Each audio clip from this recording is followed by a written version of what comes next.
بچه‌ها چطورید؟ من جوادم و خوش اومدید به این ویدیو جدید دیگه از کانال من. بچه‌ها همونطور که میدونید سیزن جدید شروع شده و شما نیاز دارید به بهترین اتچمنت های این سیزن تا اینکه خیلی سریع رنکتون رو لجن کنید یا حتی گانتون رو برید لیدر بود. بچه‌ها من اینجام که بهترین اتچمنت ها رو به شما بدم. گان اول یکی 117 هستش که چون گانیه که این سیزن دوباره اومده روی زمین و احتمالاً میتیش هم بیاد. خیلی گان باگیه و نمیدونم انگار داره پادشاهی میکنه روی زمین و خیلی دارن فشاری میشن بعضیا به خاطر همین گان. بهترین پرکایی هم که میتونید روش بندازید ورتیکال، اکستنتد مگ و بلکه لتریال هستش که هم لگد گان رو بگیره چون که گان لگد داره و ولی رنجش بالاست.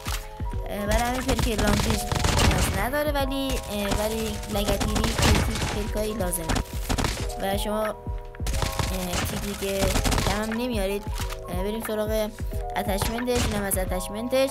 بریم سراغ گان بعدی تایپ 19 هستش که یکی از بافترین گانای این سیزنه و خیلی راحت خیلی سریع میندازه. دمیجی که بالایی داره. همون پرکایی که روی 117 انداختید کلا روی همه اصلا تا این پرکا رو بندازید خیلی بهتره و خیلی راحت نمی رو دیگه میندازه.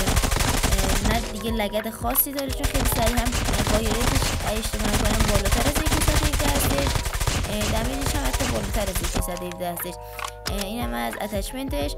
بریم سراغ گان بعدی مکتنه که مکتن همون این سیزن قبله و خیلی گان خوبیه و چون وایرتی بالایی داره گان یکی از تنها گانایی که میتونید جلوی شاتگان پلیرها بذارید. پرکایی هم که میتونید روش بذارید پرک ورتیکال هستش، پرک هیپ فایر و همینطور پرک لانگ رنجه که اگه روش بندازید خیلی باز سریعتر چون تیرای مکتین کم پخش توی هیپ فایر ممکنه که اگه به هیدش هم قفل نشه باز ممکنه چون پخشه باز تیراش بخوره. اگه به هید بخوره 4 شده و توی کمتر از 1 ثانیه اگه نزدیک نمی باشید میندازه نمیرو و بهترین گان برای فایت با شاتگان پلیراست. بچه‌ها میتونید با این خیلی راحت سولو بسکوات کنید و کلا گانی که این همین کار میکنه هم به جای شاتگان هم میتونید ازش استفاده کنید. بریم سراغ اتچمنتش. اینم از اتچمنتش. بریم سراغ گان بعدی DLQ که این DLQ برای راش دادنه و اگه مثلا میخواید شات نمایشی بزنید یا حتی مثلا ریکوردی چیزی بگیرید خیلی عالیه. پرکایی هم که میتونید روش بندازید پرک هیپ فایره، پرک فست ایدی است و همینطور پرک اکستنتد مگ اسنایپ که پایین هاست.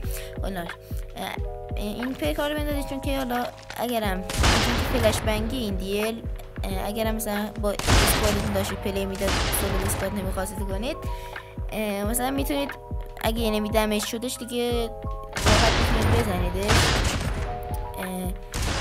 اگرم مثلا خواستید میتونید دارک اسکوپ بزنید باشه حتی مثلا نمایشی بزنید مثلا هیپ فایرشون خوب شات نمایشی بزنید خوشگل بشه و میتونید خیلی راحت هیپ فایر بزنید و عشقشو ببرید دیگه چون اگه پرک هیپ فایر نندازید اینطوری هیپ فایر نمیزنه و مهمترین چیزش پرک هیپ فایرشه. اینم از اتچمنتش.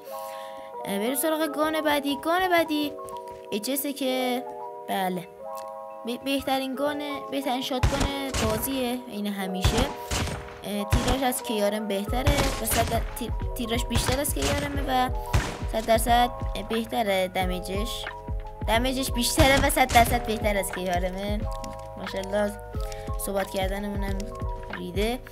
بچه‌ها بریم سراغ بهترین پرکایی که روش میتونید بندازید پرک لانگ برل، پرک ورتیکال و همینطور پرک لانگ رنجی که میبینید که از اینجا حتی وان شات میکنه اینه میرو و از اینجا مثلا بخواید بزنید دیگه همه شات کنه حتی شات با آرگوس هم بزنید وان شات کنه ولی اگه پرک لانگ رنج بزنید حتی اگه از پا هم بزنید وان شات میکنه و دیگه کلا گانیه که خیلی راحت میتونه کارو براتون در بیاره و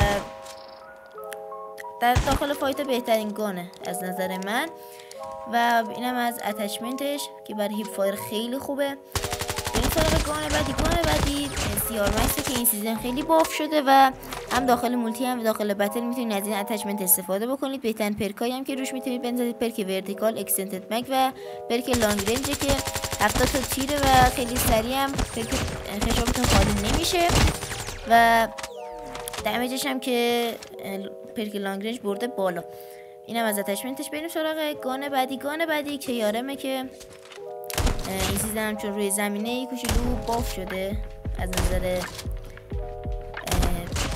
چی میگم بهش، از نظر نشستن تیر روی انمی خیلی باف شده و رجیستری بهتری داره که اگه بخواید تقریبا این چیزه HS عمل میکنه، ولی خب تیرای HS چون بیشتره خیلی بیشتر وان تپ میشه و بچه ها لطفا حمایت کنید لایک و سابسکرایب نره. و خب این گان پرک لانگ رنج به خاطر اینه که اگه مثلا به پا هم زدید خیلی راحت دیگه مین با به پا هم بزنید خیلی راحت وان شات میشه. لانگ برل هم که واسه بیشتر اوقات اکوریسیشو میبره بالا، ولی خب اگر این ویژگی دیگه هم که داره وقتی اسلاید بزنید وقتی گان دستتونه تیرای گانتون خودکار ریلود میشه. خب بچه ها خیلی مرسی که تا آخر این ویدیو تماشا کردید. امیدوارم هر جا که هستید سالم و سرحال باشید و پیش خانواده محترمتون سالم و سرحال زندگی کنید. بچه خیلی خوشحال میشم که ویدیو رو لایک کنید و چنلمون رو سابسکرایب کنید. خدا نگهدار.